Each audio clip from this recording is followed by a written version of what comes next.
Hey, what's up, guys? Welcome to the history classes. And students, today we are going to deliver our final lecture in the second chapter in history. So, in the previous chapter, we read about the uprising of the 1917. Now, today we will read about the aftermath of 1917, what happened in Russia after 1917 uprising. So, the thing which we are going to read today is the first thing which we are going to read today is the civil war. 1917 के बाद वहाँ पर एक civil war होता है। Civil war मतलब जब देश में आपस में क्या है, देश की सत्ता को चलाने के लिए, देश की गवर्नेंस को चलाने के लिए क्या है, बहुत सारी फोर्सेस के बीच में आपस में क्या होता है, एक स्ट्रगल होता है। तो that is known as the civil war. Okay, so this civil war, how it saved and what were the consequences of this civil war, हम उसके बारे में पढ़ेंगे। So first, bolstered by the order of land distribution, the Russian army began to break up. So in the previous lecture we read about that Bolsheviks declared that the land will be confiscated from the landowners and it will be distributed to the peasants. तो जब इस बात की announcement हो जाती है, declare कर देते हैं बोल्शेविक्स, तो जो बहुत सारे आर्मी में जो ऐसे बैकग्राउंड के रहते हैं, जो पीजेंट्स बैकग्राउंड के होते हैं, वो आर्मी को छोड़ना शुरू कर देते हैं, अपने गांव जाना शुरू कर देते हैं, ताकि उनको भी क्या है, कल्टीवेशन के लिए लैंड मिल सके. So many army personnels started leaving the armed forces. Second thing was struggle among Bolsheviks and Greens and White. Okay, so Bolsheviks जो इनका सिंबल रेड था, ग्रीन्स जो सोशल रेवोल्यूशनरीज थे, they were also socialist, but वो बॉल्शेविक्स के जो ideas थे उनसे एग्री नहीं करते थे. And the third one was the white, pro tsarist. So इन तीनों फोर्सेस के बीच में लड़ाई हुई. तो जार के सपोर्टर्स थे, उसको क्या है, रशिया से मतलब यूरोप के कई और कंट्रीज से क्या मिल रहा था, सपोर्ट मिल रहा था. They just because the other part of the European society do not want the flourish, do not want the spread of socialism in Russia. That's why they were supporting these forces against the Bolsheviks in Russia. तो इन सब के बीच में लड़ाई होती है. And 1917-18 तक क्या होता है कि मैक्सिमम पार्ट पे क्या है, जो जारिस्ट होते हैं, जो वाइट्स होते हैं, जो प्रो जारिस्ट होते हैं, जो जारिस्ट के सपोर्टर्स होते हैं, जो सोशल रेवोल्यूशनरीज होते हैं, उनका कब्जा रहता है. ठीक है. But in 1920 Bolsheviks controlled most part of the Russia with the cooperation of non-Russian nationalities and Muslim Jihadists. So as we have already read about the Jihadists, so Jihadists वो लोग होते हैं जो मुस्लिम्स थे, जो रशिया में रहते थे, एंड जिनको क्या था, जो चाहते थे कि इस्लाम को रिफॉर्म किया जाए, उसको मॉडर्नाइज किया जाए. So those were Jadidist. तो जद्दिस्ट का भी सपोर्ट किसको था, बॉल्शेविक्स का था. इसके अलावा जो नॉन रशियन नेशनलिस्ट थे, तो रशिया इनिशियली जो हम देखते हैं, that was the part of the USSR. तो रशिया इनिशियली क्या था, 1990 तक क्या था, रशिया यूएसएसआर था. तो United states of Soviet Russia. तो वहां पर रशियन डेस्केंट के लोग तो थे ही, लेकिन उसके साथ साथ क्या थे, और जगहों के लोग भी थे. जैसे हमने पहले पढ़ा था कि वहाँ पर कजाक्स थे, सेंट्रल एशिया में जॉर्जिया, बहुत सारे सॉरी यूरोप जो बाल्कन स्टेट्स वगैरह हैं, वहाँ पर जॉर्जिया वगैरह, बहुत सारे जो पोलैंड वगैरह, ये बहुत सारी टेरिटरीज के थी रशिया के पार्ट से, जो रशियंस नहीं थे ओरिजिनली. तो देवर ऑल्सो. तो उन नेशनलिस्ट ने भी क्या किया था, जो वहाँ के नेशनलिस्ट थे, उन्होंने भी बॉल्शेविक्स को सपोर्ट किया था उनके आइडियाज में, just because they believed in the idea of the Bolsheviks. तो उन्होंने उनको सपोर्ट किया था. बट इसका मतलब ये नहीं था कि बॉल्शेविक्स के बीच में और नेशनलिस्ट के बीच में क्या कोई डिफरेंसेस नहीं थे. There were some differences between the, क्योंकि जिन जगहों कहीं कई जगहों पे, जैसे कई जगहों पे ऐसा हुआ कि जहां पर बॉल्शेविक्स ने क्या है, ब्रूटली इनको मारा, नेशनलिस्ट को, रशिया में. Okay, so differences were there, but उन डिफरेंसेस को सॉर्ट आउट करने की कोशिश भी क्या है, बॉल्शेविक्स की तरफ से की गई. और इसमें क्या किया गया कि autonomy was given to the non Russian nationalist in USSR. ठीक है. और इसके कारण क्या है, जो ये नॉन रशियन थे, नेशनलिस्ट थे, जो मतलब रशिया के पार्ट नहीं थे, लेकिन यूएसएसआर के पार्ट जो थे, लार्जर पिक्चर हम देखें, जो संगठन के पार्ट थे, उनको क्या ऑटोनॉमी दी गई. They were given the autonomy. Okay, but at the same time Bolsheviks impose some restrictions above them also, like they prohibited the nomadic culture. क्योंकि उन्होंने कहा कि उन्होंने इसके साथ साथ क्या बैन भी कुछ इन नेशनलिस्ट के ऊपर लगाए, जैसे कि या उन देशों के ऊपर लगाए जो यूएसएसआर का पार्ट थे, लाइक क्या है, एक तो नोमैडिज्म को क्या कर दिया इन्होंने, ख़त्म कर दिया। उन्होंने कहा कि नोमैडिज्म को हम क्या प्रमोट नहीं करेंगे, उसको आगे नहीं बढ़ाएंगे। नोमैडिज्म आपको पता है कि जब एक जगह से लोग दूसरी जगह जाते हैं, घूमते रहते हैं जंगलों में, कहीं कहीं भी चला जाता है। So they were against the nomadism. So autonomy तो मिली इन रशियन नॉन रशियन स्टेट्स को जो यूएसएसआर का पार्ट थे, but at the same time there were certain policies which also restricted their action. Okay, now the next thing we are going to read about is making a socialist society. So what were those measures which were undertaken by the Bolsheviks in Russia and Bolshevik government in Russia, which made Russia a socialist society? Means although it was their agenda to make a socialist society, but बोलने से कुछ नहीं होता है, उसके लिए आपको कुछ काम करना पड़ता है. So what were those actions? So the first was the nationalization of banks. So as we have seen कि बैंक्स का क्या कर दिया, कि नेशनलाइज कर दिया गया. मीन्स कि जो बैंक्स है they were under the government.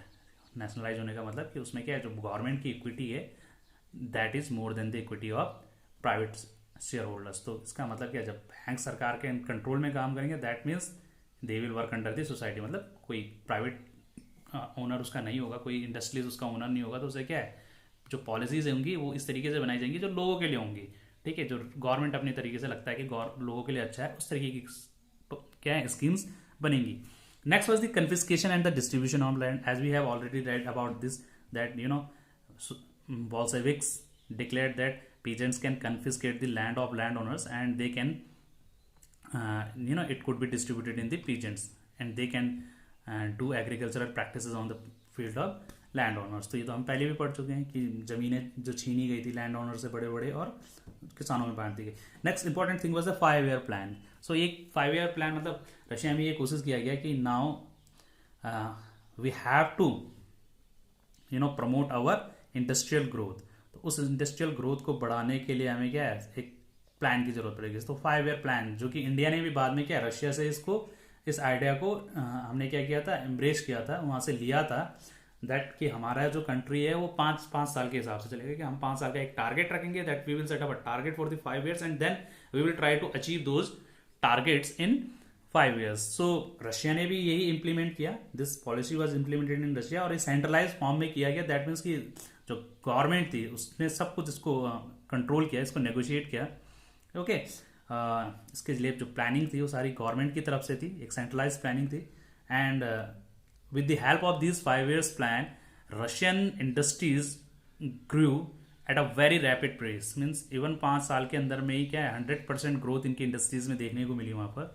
Okay, next thing was an extended schooling system developed. Crèches were established in factories for the children of women workers. So जो एक नई चीज़ जो थी कि वहाँ पर स्कूलिंग सिस्टम को डेवलप किया गया. इसके साथ साथ क्या जहाँ फैक्ट्रीज थे वहाँ पर क्रैचेस बनाए गए. As we all know about the creches, जो नहीं जानते उनको बताते हैं.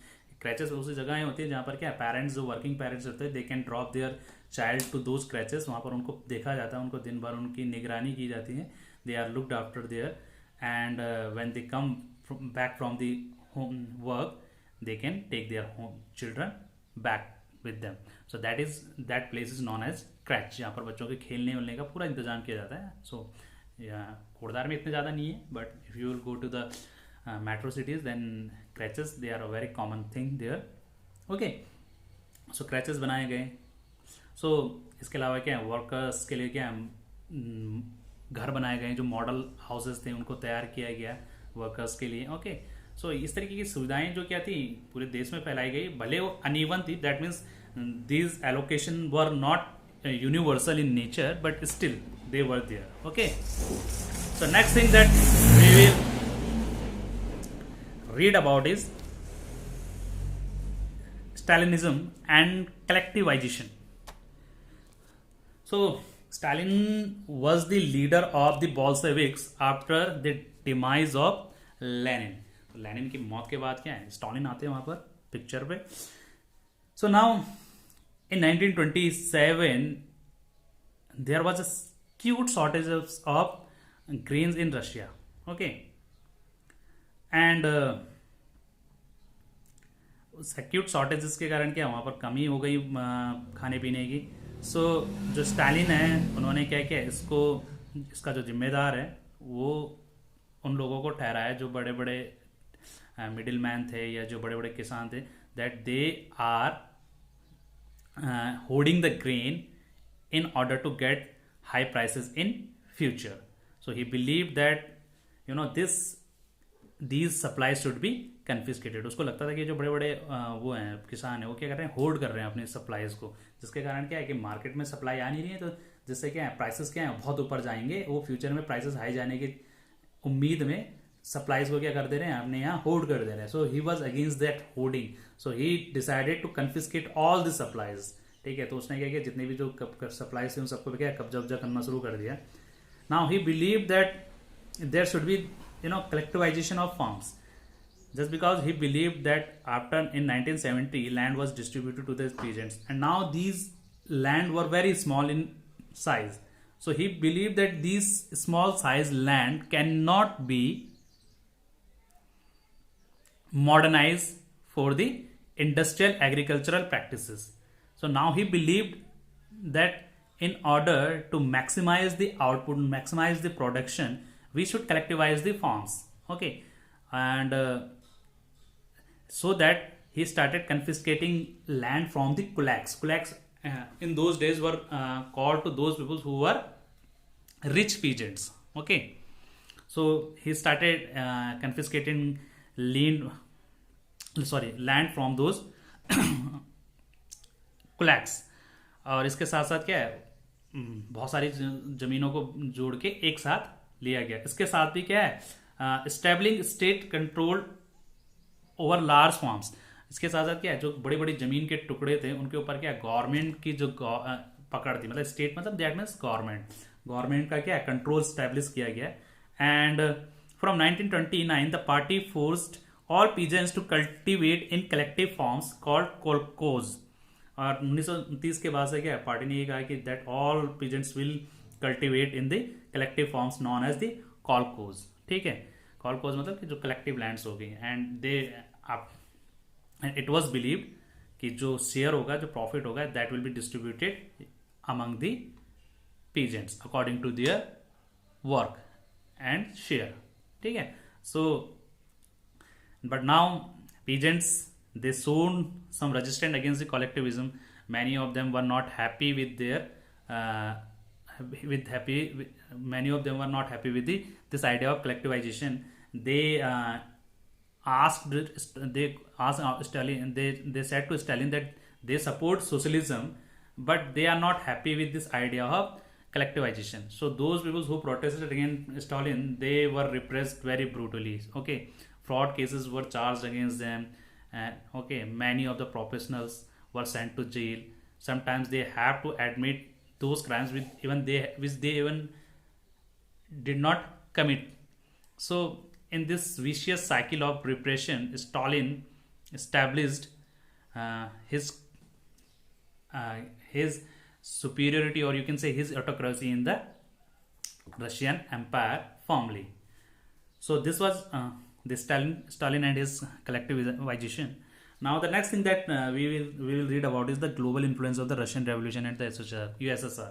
कि जो ग्लोबल इन्फ्लुएंस था रशियन रेवोल्यूशन का और USSR का, उसके बारे में हम पढ़ेंगे. So I did not write anything about this, वो हम ऐसे ही देख लेंगे. सो इनिशियली जो बोल्शेविक्स थे उनका जो उनके एक्ट्स थे, they were not approved by the other societies in the Europe. ठीक है, उनको क्या और सोसाइटीज ने इतना पसंद नहीं किया. ऑल दो socialism got momentum in the Europe, and now in the 20th century it was a well-known phenomena across the Europe and even in other parts of world. Even in Britain, socialist party was formed there in the Britain. और इसके साथ साथ क्या even in India socialism came with M.N. Roy in 1920. The Communist Party of India, or you can say All India Union Trade Congress, which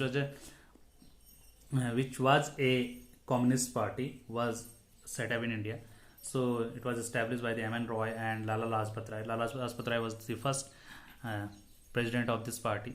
इसके अलावा क्या है, जो बोल्शेविक्स थे उन्होंने अपनी एक यूनिवर्सिटीज़ बनाई थी सोशलिज्म में, जहाँ पर क्या है लोगों को पढ़ाया जाता था, वहाँ पर आइडियाज़ को क्या किया जाता था, डिस्पर्स किया जाता था to the other people who want to read socialism, ठीक है। बट इसके बावजूद भी क्या है, 1950s आते आते जो रशिया, इवन रशिया में क्या है, काफ़ी सोशलिस्ट थे, उन्होंने जो देखा कि बॉल्शेविक्स का जो तरीका था, ठीक है, they were supporters of socialism, but the way Bolsheviks implement that socialism in Russia, they were against it. But still, Russia, from an agricultural background, now became a monster of industrialization. And in 1950s, it was the most powerful country on the planet. So, for the last for the after, even after 1950, for upcoming next 4 decades, there was a tussle between United States and USSR for the supremacy of power. But eventually in 1990, USSR disintegrated into 15 states, and after that there is only one superpower in world, and that is known as the United States of America. So this was the story of the USSR and Russian Revolution. Okay, so that's it. Now we are done with our this chapter. So I will send you some question answers regarding to this chapter. Till then, have a great day.